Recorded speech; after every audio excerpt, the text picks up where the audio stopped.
listening test. This test has 3 parts. In each part, you'll hear a number of different extracts. At the start of each extract, you'll hear this sound. You'll have time to read the questions before you hear each extract, and you'll hear each extract once only. Complete your answers as you listen. At the end of the test, you'll have 2 minutes to check your answers. Part A. In this part of the test, you'll hear 2 different extracts. In each extract, a health professional is talking to a patient. For questions 1 to 24, complete the notes with information you hear. Now look at the notes for Extract 1. Extract 1, questions 1 to 12. For questions 1 to 12, complete the notes with a word or short phrase. You now have 30 seconds to look at the notes.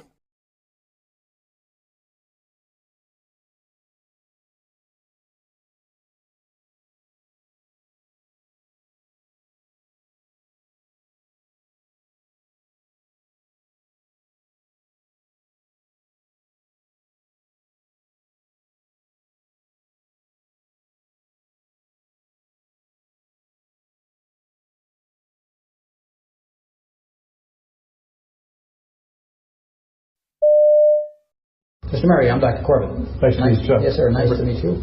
Yeah, first time we've met. Yes. Yeah. Yes. So I understand you made an appointment for an examination. Yes, correct. And we're going to a complete physical examination, I understand. Yes. And I'm going to ask you about why you came into that. But will you mind if I take a few notes just in case? No, that'd be fine. In case you got lots to tell me. Don't want to miss too much. That'll be fine. Good. Good. So you made the appointment for an exam. When's the last time you had a physical examination? Probably 2 years ago. 2 years ago. Yeah. Okay. Well, tell me why you made this one. Well, I had these chronic headaches going on that I've had for about 3 months now, and they're just not getting any better, and I want to see if there's something we can do about it. So when you say chronic, you're referring to the fact that they've just been steady for 3 months, or they've been longer than that? Well, it started 3 months ago, and they're like every other day or so, and now I'm having them every day. And so you have no days when you don't have a headache? I have a headache every day. But at the beginning, it didn't seem to be quite as noticeable then for you. No. Describe the headaches. Where are they, and what do they feel like? They start at the back of my head here, and they kind of come up around my temples, I guess you call it, and into the front of my head. Sometimes they're throbbing. Other times they're not quite as bad. So it's both sides of your... Yeah. It starts in the back and comes up the front. Correct.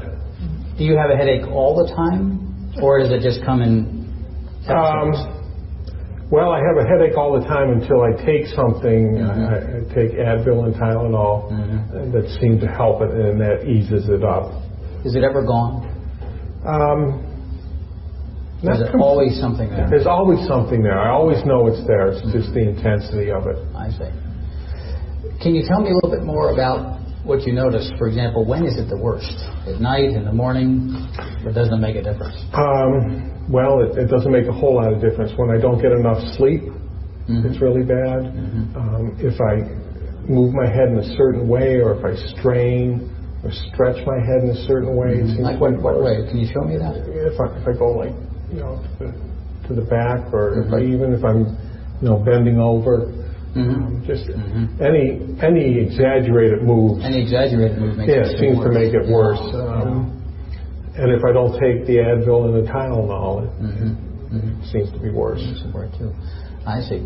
So this 3 months ago it started. It's both sides. It's in the back, and you can make it worse if you either extend or lean forward for too long. Yes. I call them exaggerated head movements. Yeah. What happens when you're lying down? Does that ease it or make it worse? I think that eases it some. It does. Especially if I can get some sleep. I see. It seems to ease it up some. So the act of lying down and sleeping doesn't make it worse? No. It makes it better, maybe? Yes. I see. Does it change based on if you're eating, for example? No.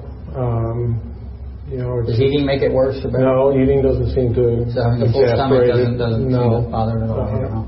How about if you're concentrating? Is when you're driving or reading?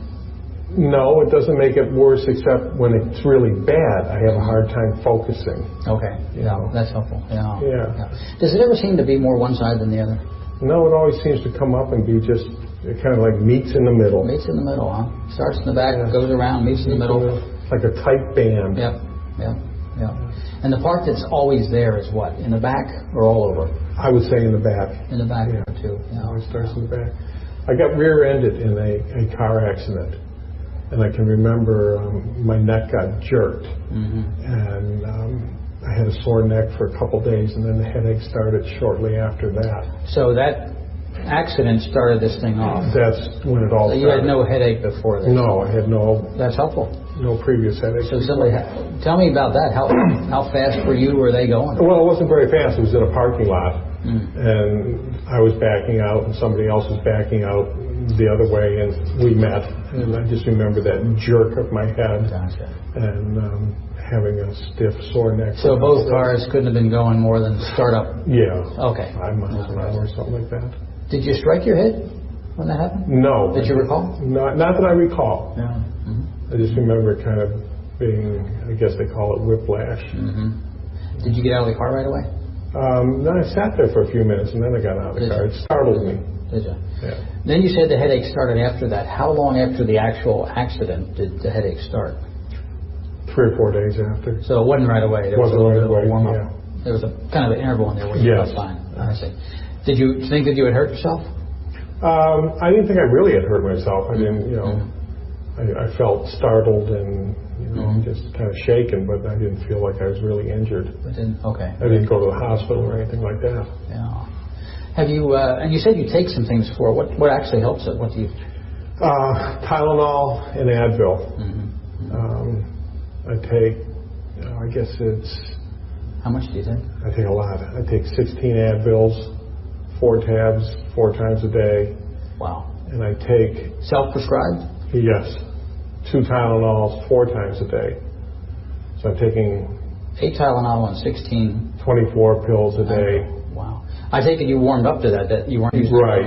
I started out with I less and it wasn't working, so I just I kept see. adding to it, and it does give me some relief. It's a lot of medication. It doesn't, it seems like too much. That's one of the reasons I came to see you. Good for you. Yeah. Does that mean it just keeps getting worse? The headaches just kept getting worse, and the severity of them, yes. Yeah. That's a lot of medication. Yes. Before you had this accident, did you use those medications much, if at all? No, very seldom. No, never had to take that kind of thing with any regularity at all? No. Okay. I need to know, too, what else do you experience? Anything else? Does this make your body feel different or painful or uncomfortable in any way? It makes you feel stressed. I feel stressful with it. I can't sleep well. It's uncomfortable. Yeah. It's just kind of a nagging thing that's there all the time. Does it bother your shoulders, your arms? You feel anything down here? No. Strength? Pretty good. Tingling? No. Not really. How about just being able to use your arms in normal motion? Yeah, That's not disturbed at all? No, that's fine. I see. Wow, so you had an accident. It took a couple of days for this thing to get to you, 3 or 4 days, but then it started bothering you and persist, and now almost has this stubborn worsening. Is that what I'm? Daily. What kind of work do you do? I work in a car dealership. I'm a service manager. Oh, yeah. Yeah. So has this had an impact on your ability to just do your normal stuff? Well, again, it has in that it's uncomfortable. I feel stressed because of it. I'm able to do my job.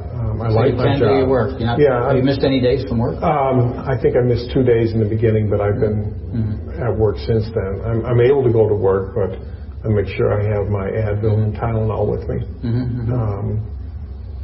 Other than that, I'm working. Sound like a great employee to me. To work through this kind of thing is pretty difficult. Well, I like what I do. I work on vintage cars on the side. I see. Yeah. So I try to make it. I have a sense of what you're telling me. What's your diagnosis? I don't know if I did something to my spinal column back there. I don't know what you guys call it, but something happened when I got hit, is what I think. A jerk did something. Other than that, I don't know what it is. But you're fairly sure there was a couple of days in there where it wasn't obvious to you that there was anything wrong? Other than it just being sore. Okay. It was sore and stiff. But the headaches didn't start, like I said, until about 3 or 4 days later. So there was some discomfort. Yes, Right there away. was. But you would call it more soreness or stiffness. Yes. Than actual headache, like you're Right. Okay. Right. Gotcha. Yeah. I need to know a few more things about the effect of this on you. How's your sleeping? Do you sleep okay? I don't sleep well at all. Why not? The headache, the discomfort. It's hard to get to sleep. I sometimes can get to sleep and then the headache wakes me up. So my sleep patterns have been totally disrupted. So how much sleep are you getting at night compared to what you'd like to get? Well, I used to sleep the night through, which was probably at least 8 hours. And I'm probably up 3 and 4 times a night now. Wow. And how long is that? I would call it a sleep deficit. How long has that been going on? Well, this happened 3 months ago, probably 2.5 months now. Because it wasn't as bad in the beginning, but they did just get worse. Did you consult with anybody else, or you've been just toughing this out on your own? Just been toughing it out on my own and trying to, hoping it will go away, but it's just getting worse. But you have been able to do your work, think, use your hands? Yes. Nothing disturbing that way, huh? No. Gotcha. Anybody else know? Did your wife, are you married? Yes, I am. You've been talking to your wife about this? She certainly knows.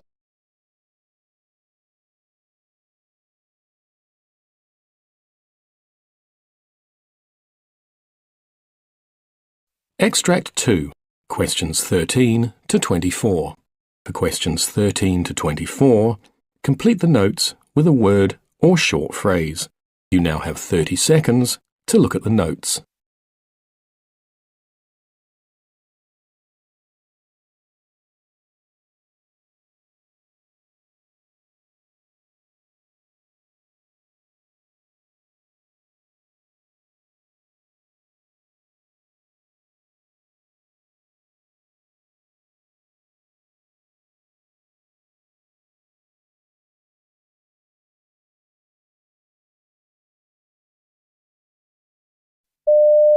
Could you please state your name and your birth date? Why are you asking me this? Well, I just want to make sure that you are who I think you are. Well, that's a good idea. Ron Jones, December 15th, 1955. Okay, and this is really just a safety check just to make sure I got the correct patient. And I do. My name is Sue, and I'm one of the nurses here. Pleased to meet you. Thank you. I'm going to just be asking you a few questions, a bit of a history, and I may be taking notes. It's just about that. So, what brings you to our clinic today? I've got a cough, but I've had a cough for a while now.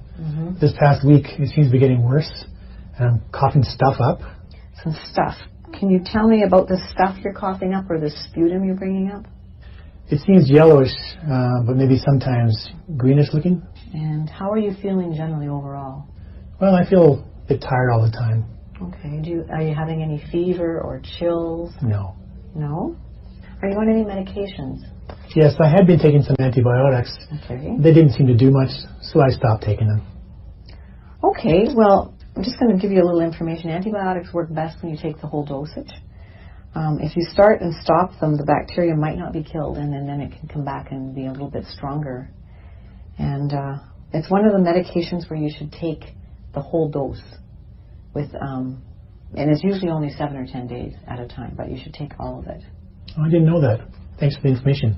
Oh, no problem. Back to your cough.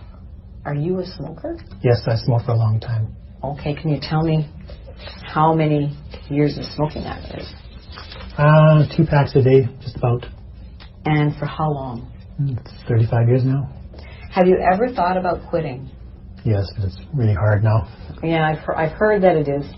I haven't experienced that, but I have some information on a smoker's helpline. Would you like to see that? Sure. What have I got to lose? Okay. Well, I'll give that to you before you leave. I know you've told me you don't have a fever, but I would like to take your blood pressure, pulse, your vital signs just before the doctor comes to see you. So is that okay with you? Sure. And I'd like to listen to your chest as well. Okay. Okay, good. Well, I'll get that ready. First, I'm going to take your temperature.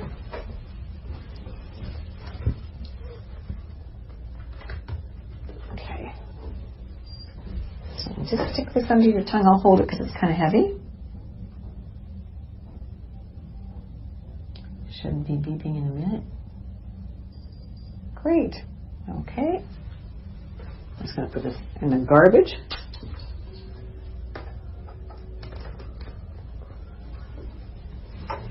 And I'm going to take your blood pressure. Now I need to climb up and grab this. You've had your blood pressure done before? Yes. Okay. So I need your arm. Just going to pull your...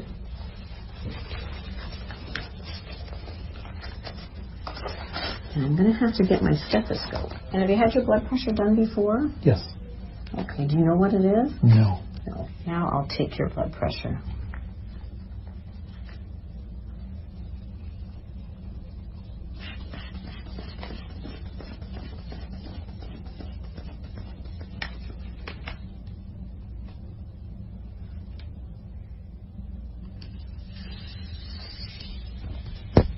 Thank you.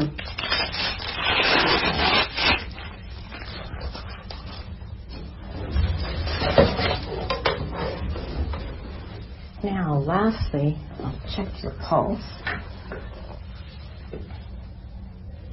Excuse me.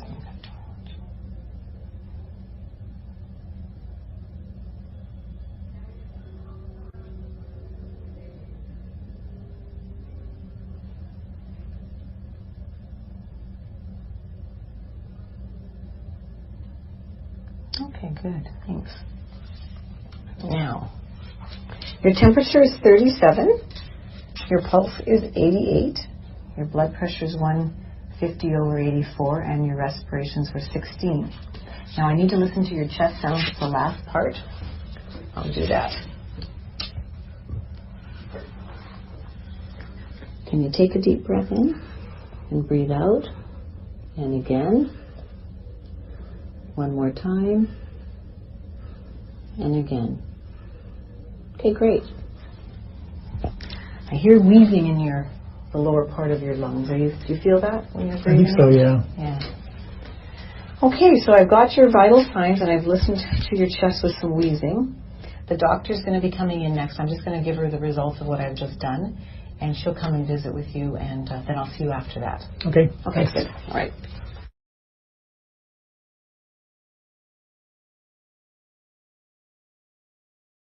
Okay, I'm back. The doctor has heard the very same things that I heard. She's told me she's going to give you some inhalers to use at home. Have you ever used an inhaler before? Yes, I have, but they even showed me how to use a spacer. Oh, that's great. The spacer is supposed to help get the drug down deep into your lungs where it can work where it's supposed to. And have you ever had 2 inhalers before? No, why? Well, they're 2 different drugs, and you need to know which one you should take first for the best medication usage for your body. So one of the inhalers opens the tubes in your respiratory lungs a little bit bigger, so it should be taken first. And then when you take the second drug, it goes a little bit deeper. It can go, the passageway is bigger, so it can go down into your lungs better, and it's an anti-inflammatory, so that drug is best to go second to get down to where the inflammation in your lungs is happening, causing you some problems. I had no idea that it would matter which one I took first. Yeah, you know what? Many people don't know that, so that's why I explained it, because if you understand, it makes so much more sense in how you should take them. I learned a lot today, both about antibiotics and now inhalers. Yeah, good. I'm glad I could help with the information. And anything? So what's next? Well, I think you can go home with your prescriptions. The doctor wants you to come back in about 10 days and take another course of antibiotics, but the whole dose. And 10 days later from now, you can make an appointment. So you make the appointment today on your way out, and you'll be seen again then. Okay. Thanks for everything. I'll see you next week. Oh, yeah. Can I get that helpline number? Oh, right. I did get it when I was out of the room. So here it is. It's for you, the helpline number, and you give them a call and see what happens. Okay, thanks. Okay, great. Bye. Bye-bye.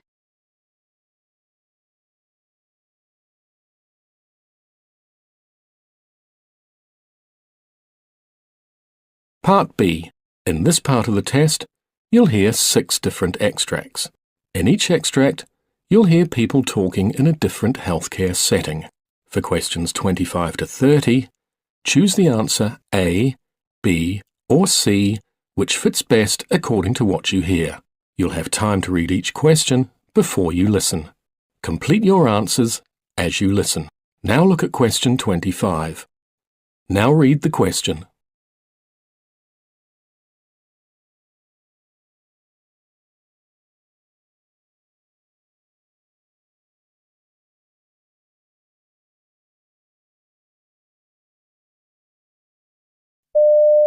We're going to be taking care of you today. Would it be okay if we ask you a few questions? Yeah, that's fine. Okay. I'm just going to verify your first and last name. If you could tell me your first name for me. It's Lori All right, and last name? Smith, All right, and your birthday? August 1st of 1974. All right, and what do you prefer to be called? You can just call me Lori. All right, it's nice to meet you. Thank you. Yes, nice to meet you. So Lori was admitted last night with an asthma exacerbation. Okay. During the night you had a couple of breathing treatments, correct? Yes. Okay. You feeling better since the breathing treatment? Yeah. Okay. They also gave her some prednisone as well during the night. Okay. So the plan hopefully is to have you discharged later today if you continue to feel better. Okay. Do you have any questions for us so far? Am I getting any more treatments before I leave? So they have another treatment scheduled in about an hour for you. Okay. If things get worse before then, you can give us a call and we'll certainly be back in and we can reassess the situation then. Okay. Would you mind if we listen to your lungs at all? No, go ahead. That's Okay. fine. How's your breathing right now? It's better than it was. Any pain at all anywhere? No. Okay. I'm just going to go ahead and take a listen here. If you could take some nice deep breaths for me, okay?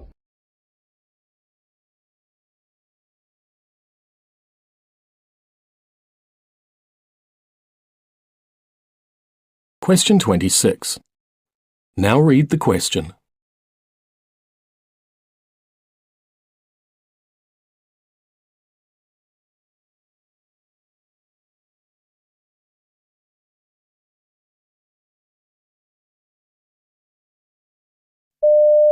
Excuse me, I'm a little chilly. Can I have that blanket, please? What? What do you mean? The blanket. I'm a little cold. Did we do surgery on your arm? Excuse me? Did we do surgery on your arm? No, but I'm in a lot of pain. I want to see you go grab that blanket and pull it up. There is no reason why you can't pull that blanket up.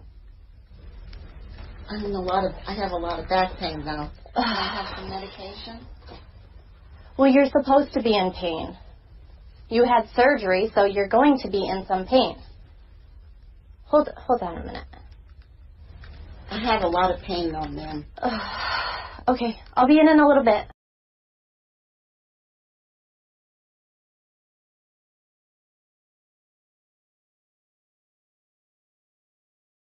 Question 27. Now read the question.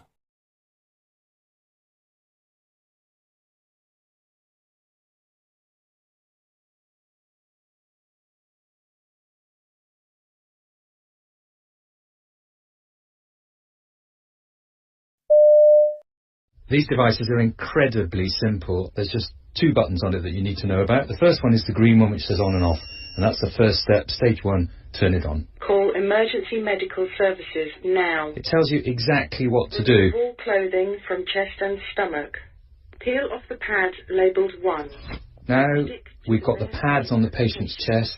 The next thing is the device will analyse the rhythm and recommend a shock if appropriate. Patient. Shock advised. Stand clear. It's asking me to press the button to give the shock. Shock delivered. So that's the shock delivered. Now what will happen is that you'll carry on doing CPR if appropriate, and the machine will go into a cycle then when it reanalyses and gives further shocks if need be. But all you need to do is just listen to what it's telling you. Begin CPR now. And this one's even got a little button that if you press it, it'll give a sound prompt so you can get your CPR at exactly the right rate. Trust me, if I can work one, so can you.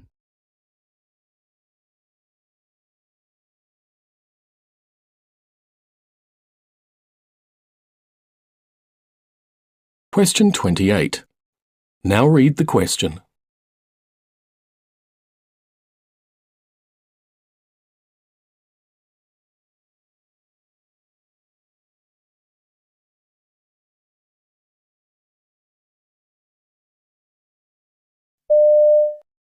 So you as a doctor may be seeing dozens of patients in a single day.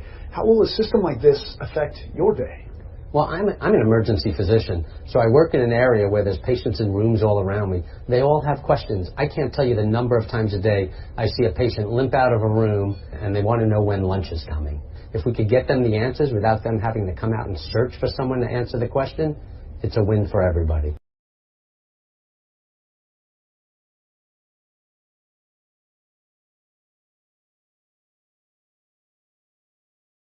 Question 29. Now read the question.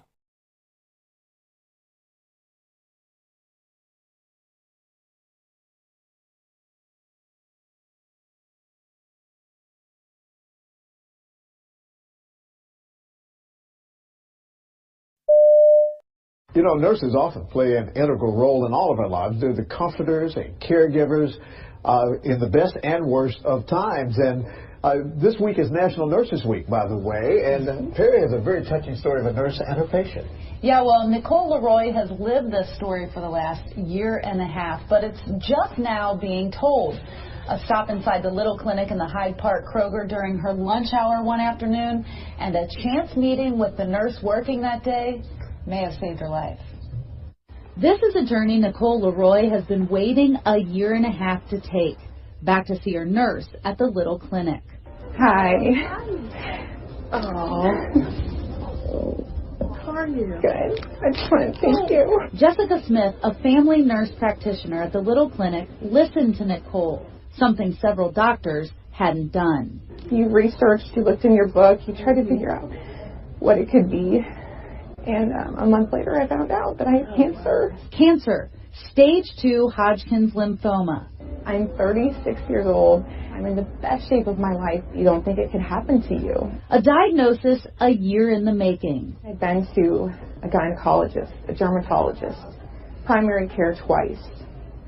And each one of them told me that I was either just virus clogs in my lymph nodes, or that I was self-inflicting, or that I had depression, I had anxiety. But Jessica thought it could be serious, so she encouraged Nicole to keep fighting. She looked me in the eye and she said, you need to go follow up further. You need to go see your doctor again. You need to push.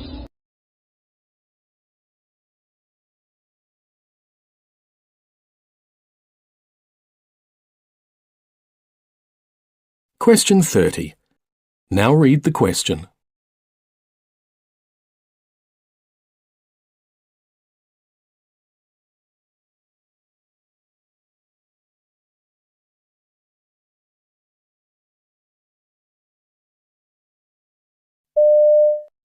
Now look at question 25. So, can I listen to the baby? Are you managing to do any exercise at all? Not really. No. And I go for walks some evenings, but not every evening. Well, walking's really good. Yeah, and you can practice on your back and pop your hands down. And how many weeks are you now? 22. That's great. That's really good. So I'm just going to feel around. It's funny. Did they do this at the hospital? No. Okay, so I feel the biggest part of the baby is the head. You start feeling for the head or the bottom. The hardest parts are the bottom and the head. Okay. And then with my hands doing this gently, the baby's being moved in the fluid. Yeah. And I can feel it go soft. Are you comfortable? Yeah. It's not easy with a camera on, is it? And I can just feel the back of the baby, which is over on this side. Okay. And then this might, because I'm pressing down, so take a breath in. And as I press down, it might be a little bit uncomfortable. You breathe out, go. Oh, very good. I can do that again. And then breathe out. Okay. So the head's down. That's the bottom then we're seeing in here. Okay. This bit here, because the widest part is down there. There's plenty of space. Yeah.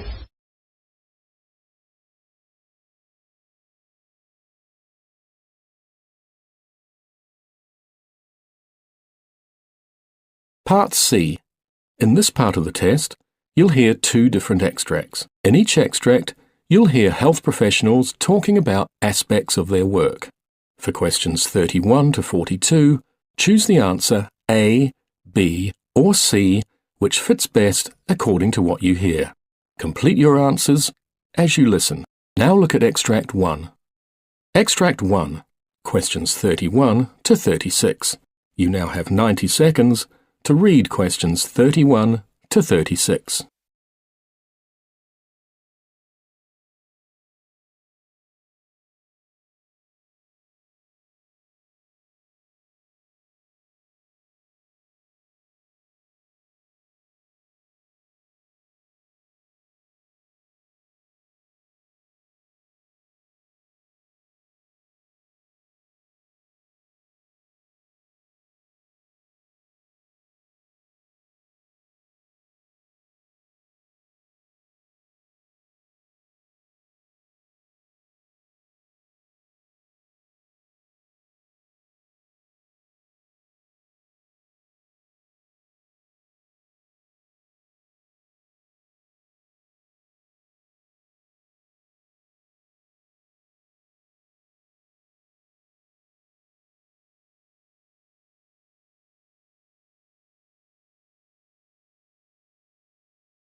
Here in the health report, we cover all sorts of research. The Mediterranean diet, what fat is right for you, how much salt is safe, diets to protect you from diabetes, early death, heart disease. So this next segment is actually a bit perturbing. We're being told that almost all this research is wrong. Yes, John Ioannidis is Professor of Medicine at Stanford University, and he says the scientific approach taken by nutritional researchers is nowhere near rigorous enough, and we have to go back to basics if we're to learn anything significant about how diets impact health. Thank you for inviting me. Now, we've had you on lots of times before, talking about various things and demolishing a few iconic areas of health and research. You're arguing that nutritional research needs radical reform. On what basis do you say that? Well, there's clearly a factory of papers being produced in nutrition epidemiology in particular that don't meet very high standards of credibility. The type of research that is being done in nutritional epidemiology, it's not an issue that there's bad scientists involved in it. You know, maybe excellent scientists are involved in it, but the odds of getting it right are extremely small. Let's look at that in a moment, but you quote in your paper some really bizarre conclusions that you might come to from if you've believed past nutritional research. Do you want to just tell us some of those bizarre findings in their relation to either longevity or shortened lifespan? Most of these studies are not experimental. They're not randomized. They're just observing people who report what they eat, and they take that seriously, that this is reflecting exactly what they ate, which is one major assumption. Second, people take these behaviors and these numbers as causal, which means that they look at the numbers and they translate them to an effect of these nutrients or of these foods on mortality. And then they also make another assumption that these risks are applicable to the entire lifespan. So then, let's take a number like 15% relative risk reduction in mortality or 15% increase in survival, which is a typical number that comes out of these studies. And this is the number that is the summary of all the data, for example, on what is the benefit with eating 12 hazelnuts a day. If you translate that to a gain in survival, you take 80 years, you multiply that by 15%. This looks like a 12-year gain in survival just by eating 12 hazelnuts a day, or literally one hazelnut a day would give you one more year of life as a benefit. It's a ridiculous calculation. It is not so, of course. even if you believe that one of these foods or one of these nutrients or a couple of them may be important, it's impossible to believe that every single food, every single nutrient will have such tremendous benefits or such tremendous risks. So you get there because of there's multiple levels of unreliability. Is that what it is? That essentially the food diary is unreliable, they're not controlling for other factors such as education and other environmental factors properly, and they all conflate together to give you bizarre results? Is that what's going on? Exactly. It's a problem at multiple levels. It's an extremely difficult field to study. And it doesn't mean that observational studies, that epidemiological studies get it wrong all the time. In many other fields, the problems are much more straightforward. For example, we know for sure that smoking is killing zillions of people. It will kill 1 billion people in the next century unless we do something. But the effect of smoking is huge. The risk increases 20-fold if someone is smoking for getting lung cancer. But just to challenge you on that, whilst we're confident in smoking, why are we confident in smoking and not in coffee? Because there have been no randomized controlled trials of getting people to smoke and other people not to smoke. I mean, so that's still on observational studies, is it not? The major difference with smoking is that the effect is tremendous. We're talking, as I said, of a 20-fold increase in risk of lung cancer, 10-fold increase in cardiovascular disease. Many other diseases have tremendous increase in risk. For each single nutrient, each single things that we eat or drink, the effects, even if you take these studies literally, are much, much, much smaller. And based on what we know from some randomized trials that we have done, the effects are pretty much close to null, if not exactly null. I mean, it's very likely that they're exactly null, which means that it's a complete waste to even try to pursue them any further. What about... We cannot really use epidemiology to study a relative risk of 1.01. We can do it to study a relative risk of 20, which is what's the case for smoking. And just to dissect that out for people who don't know the statistics, is that 1.01 is, there's no effect, 1.01 is just tiny, whereas 20, an effect of 20 is 20 times the risk. So 1.01 is just a little bit over what would be normal and probably within normal limits. So what about eating patterns? I mean, you yourself have been involved in trials of the Mediterranean diet. So I think that eating patterns, in theory, might be able to get you a little bit of that complexity of all these nutrients interacting together. But even those are very difficult, if not impossible, to study within an observational context. Again, you have most of these problems operating. Number one, you need to ask people what type of eating pattern they're following, and responses may be accurate or very often may be very inaccurate, especially if you try to recall what you ate and tell what you're doing. Just try it to yourself and see whether that information would be reliable. The second problem is that you still have extreme complexity among all these nutrients. We have over 200,000 different foods that you can combine in different ways. There's no clear eating pattern that each one of us is following. We follow different eating patterns in different periods of our lives and different days even. And it also changes all the time. If you superimpose the way that we react to all of these chemicals that we digest, our metabolic profile, also our genetic profile might affect how we react. Circumstances, our environment, socioeconomic factors that dictate what we decide to eat or not eat, and what we do or don't do with our life at the same time, it's an extremely complex system.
Extract 2, questions 37 to 42.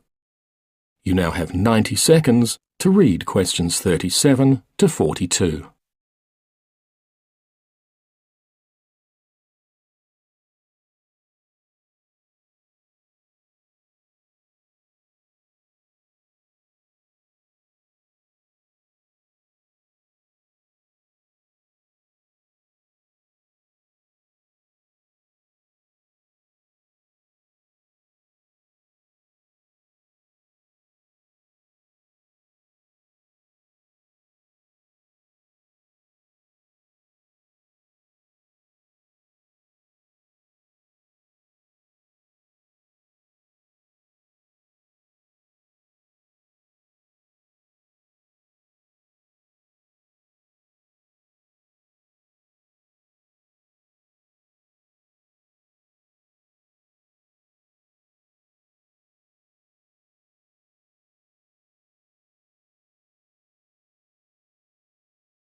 I wrote a prescription for antibiotics.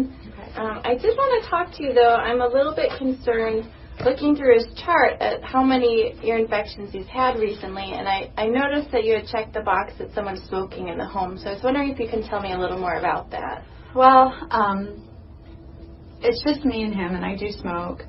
I try really hard not to smoke around him, but I've been smoking for 10 years, except when I was pregnant with him. But it's so stressful being a single mom and having a full-time job, and so it's just, that's why I started smoking again.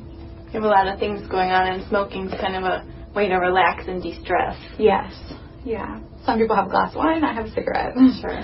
And it sounds like you're trying not to smoke around him. Why did you make that decision? I know it's not good for him. I mean, I've read those things about ear infections and asthma and stuff, but other kids have ear infections and their parents don't smoke. So on the one hand, you're worried about how your smoking might be affecting him, and on the other hand, you're not so sure if it's really the smoking that's causing these problems. Right. Yeah. I mean, he doesn't have asthma. He hasn't had a lot of other problems that his other friends have. So, and I've thought about quitting before in the past, but I just don't see how it's possible right now. What made you decide to quit smoking when you were pregnant? Well, he was inside me, and we were sharing everything, and I knew that he would get some of that, and I just didn't think I could live with myself if something happened to him. Right now, though, it feels almost too difficult to even manage or even to try. Yeah, exactly. How were you successful when you quit before? I don't know. I think about it now. I don't even know how I did it. I just did it. You know, I just couldn't imagine like him not being born or going into labor early and him having problems and stuff like that, all the stuff that they talk about with women who smoke. So that was just enough to say, okay, you know what, I'm not going to risk that. Mm-hmm. So the risks were so scary then that you were able to stop, but they don't feel as scary to you now. No, I mean, we're two separate people, and like I said, I try really hard not to smoke around him. I'm pretty good about that. I don't let other people smoke around him. So You're doing the best you can do. Yes. Yeah. Okay. But it sounds to me, too, like part of you really does want to quit. Yeah, I know that I need to, and I keep, every new year, I say, okay, this year I'm going to quit smoking. But then something happens, and it just doesn't. It's on your to-do list, it's just not making it to the top. Yeah. If you did decide to quit, on a scale of 1 to 10, where 1 is not at all confident, you don't think you could do it, and 10 is you feel pretty certain that you could, where do you think you fall right now? Probably like a 5. kind of in the unsure area. Like, I know I've done it before, so I know I can do it, but at the same time, it just seems really hard, and it's not the same situation. Well, what made you say 5 rather than 2 or 3? I know all the ways it's bad for me, and I don't want him to grow up thinking that it's okay to smoke. I don't want him to use any kind of, I don't want him to chew or anything like that. So I know I need to, especially before he gets old enough to understand what mommy's doing, but I just don't know if I can do it. Okay. So it sounds like you have a lot of reasons why you'd like to quit. You have been successful quitting in the past, and right now you're just feeling a little bit hesitant about your ability to do it. Yeah. Where do you think we should go from here? I don't know. I'd like some help. I just don't know what kind of help I need. Sure. Well, if you'd be interested, that's something I can definitely talk to you about. There are a lot of new options that can actually help people be way more successful in their attempt at quitting. There's different medications you can try. I don't like medicine. Okay. There's also a lot of support groups and classes that you can take where you have other people to go through it with you, and sometimes just having that support can be a big part of it, especially for people like you where smoking is such a stress reliever. That sounds nice, but I'm not sure if I have the time for all that. Sure. It feels like something that would take up a lot of time and maybe not fit into your life. I wonder if we could talk about some options that might fit into your life. That would be really nice. Okay. Well, if you're willing, then we could set up another appointment where you could come in and we could talk more about that. I would like that. That would be great. Great. Thank you. Sure.